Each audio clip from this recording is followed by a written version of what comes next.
Oke, jadi ini adalah hasil pengurasan kedua energi di Powerwall saya yang sudah saya lakukan upgrade kapasitas serta pemasangan aktif balancer.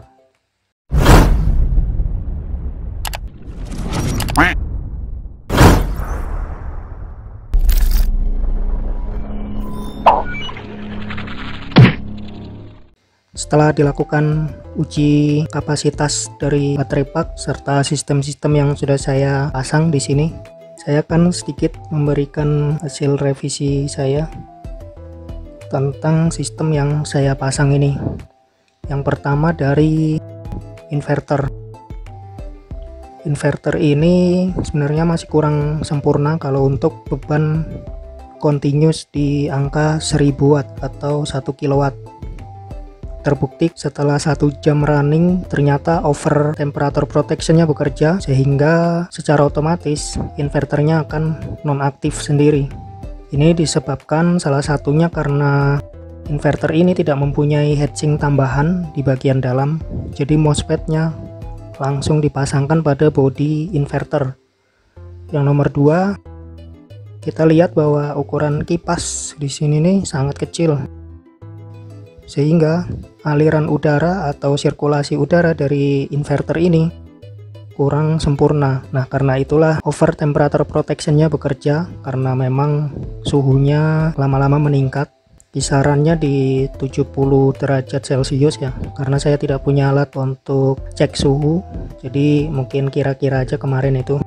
Saya simpulkan bahwa inverter ini masih kurang bagus jika digunakan untuk beban continuous di angka 1000 watt.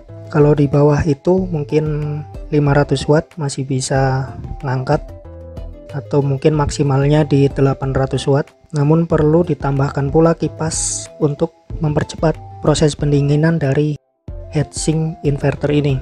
Cara kedua bisa menggunakan modifikasi yang merubah casing dari inverter ini, jadi ditambahkan heatsink yang besar di bagian MOSFET. Jadi ini sudah tidak menggunakan casing ini lagi pastinya kalau dirubah seperti itu.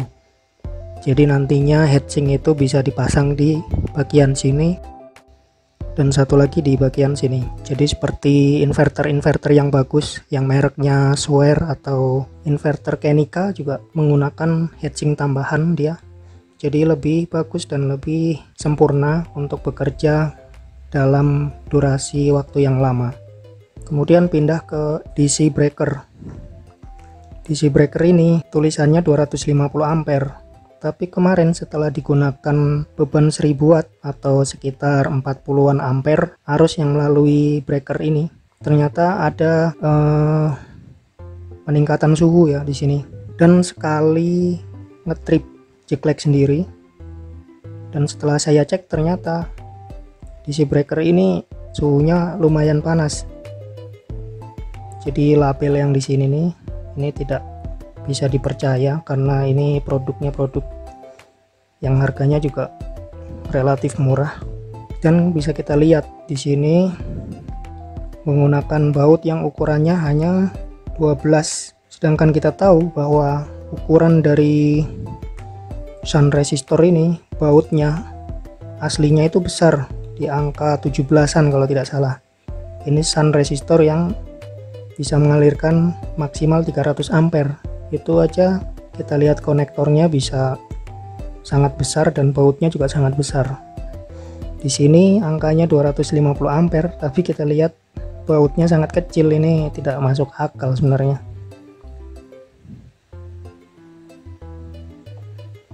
Dan yang jelas kalau kita ingin menggunakan alat-alat yang bagus harus yang punya lisensi, paling tidak yang bermerek lah. Yang ketiga tentang BMS. BMS kemarin tidak sampai proteksinya bekerja, dan karena ini merupakan BMS yang sudah banyak yang review dan juga termasuk produk yang bagus, jadi menurut saya tidak akan protect jika arusnya tidak melebihi dari spesifikasi angka yang ada di sini. Ini saya menggunakan 60 ampere. Kemarin untuk running 1000 watt itu angkanya sekitar 40-an ampere lebih, dan ini memang hangat. Jadi kalau mau untuk running 1000 watt lebih, memang saya sarankan menggunakan fan atau kipas tambahan, atau bisa juga dimodifikasi dengan menambahkan plat aluminium atau heatsink tambahan di sini. Oke, sekarang kita lihat balancernya sudah aktif kembali nih. Warna kuning sudah nyala karena kita lihat di sini voltase dari tiap-tiap baterai pak sudah di atas 3 volt. Dari pak pertama 3,24, pak kedua 3,38, 3,22, 3,39, 3,20, 3,16, 3,22. SOC nya sudah ada di 30%, 3 bar. Oke, jadi kapasitas Powerwall saya yang bisa digunakan adalah senilai 4750 watt hour, atau kapasitas outputnya yaitu 185 ampere hour. Sedangkan untuk energi pada tegangan AC ini sekitar 4,34 kilowatt hour. Kita bisa lihat adanya perbedaan angka di sini. Ini menunjukkan bahwa efisiensi dari alat yang namanya inverter itu tidak ada yang 100%. Jadi maksimalnya itu hanya di angka lebih dari 90% itu sudah bagus sebenarnya. Rata-rata masih di 85%. Dan inverter ini kemarin ada beberapa kali saya foto untuk melihat efisiensi konversi dari sistem listrik tegangan DC ke listrik tegangan AC. DC ke AC 220 volt itu maksimal efisiensi kinerjanya berada di angka 90-an, 95%. Jadi untuk mengecek efisiensi dari sebuah inverter itu sebenarnya cukup mudah. Kita tinggal menggunakan beban, kalau bisa beban yang resistif, artinya power faktornya nanti adalah mendekati sempurna, yaitu bisa di angka 1. Setelah kita gunakan beban resistif, hasil antara energi yang keluar di arah tegangan AC dengan energi yang ada di input tegangan DC itu kita bagikan. Jadi seperti ini ya, saya nyalakan dulu.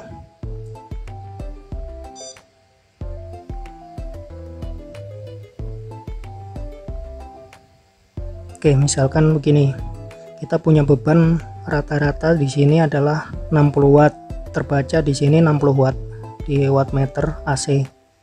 Kemudian kita lihat di sini di wattmeter DC itu berapa watt. Jadi misalkan di sini ada 65 watt, berarti tinggal dibagi 60 watt dibagi 65 watt, nanti ketemu 0,9 berapa persen. Itulah nilai efisiensi dari sebuah inverter. Sebenarnya pada tegangan AC itu ada namanya power factor. Nah, power factor inilah yang nantinya juga mempengaruhi nilai dari efisiensi kinerja inverter. Semakin jelek nilai power factor, maka semakin rendah efisiensi kinerja dari inverter. Itulah mengapa pada tegangan AC itu sangat perlu juga untuk memperhatikan power factor. Nilai power factor itu yang sempurna adalah 1, sedangkan yang jelek itu adalah di bawah 0,9 atau di bawah 0,8 itu sudah dikatakan mulai kurang bagus. Nilai power factor ini dipengaruhi oleh beberapa beban yang kita gunakan. Kalau bebannya resistif seperti setrika, water heater atau elemen pemanas, itu jenisnya resistif. Beban tersebut memiliki power factor biasanya senilai 1 atau paling jelek 0,95 lah kurang lebihnya. Sedangkan beban-beban yang memiliki power factor rendah antara lain seperti pompa atau motor induksi, pompa air, kemudian ada dinamo, dan mesin-mesin yang memiliki kumparan serta medan magnet.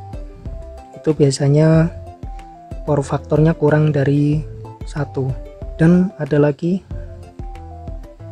beban-beban seperti adaptor yang biasanya digunakan untuk charging HP, untuk charging laptop, kemudian TV LED, itu juga power faktornya tidak mencapai angka 1. Bahkan untuk charger HP itu angkanya di kisaran 0,4 sampai 0,8. Oke, jadi demikian pengurasan energi Powerwall yang telah saya perbaiki dan mendapatkan angka yang cukup lumayan bagus, 4750 watt pada baterai pak yang bisa digunakan. Awalnya saya ingin menggunakan beban 1000 watt continuous hingga BMS nya Protect. Namun ternyata inverter ini kinerjanya kurang baik sehingga hanya bisa digunakan selama 1 jam lebih untuk beban kontinu sebesar 1000 watt.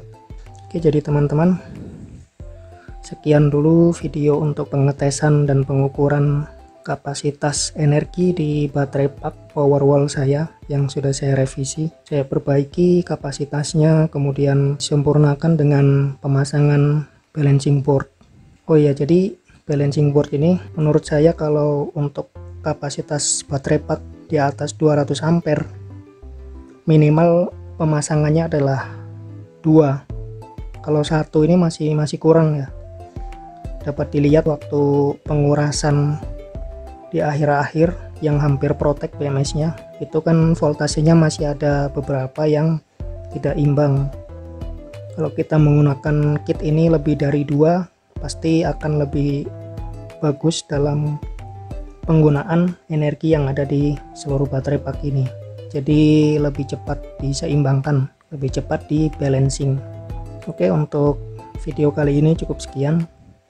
Dan di sini juga kabelnya masih belum begitu rapi ya. Jadi masih awut-awutan begini. Ya, terima kasih untuk teman-teman yang sudah menyimak dan sampai ketemu di video berikutnya. Assalamualaikum warahmatullahi wabarakatuh.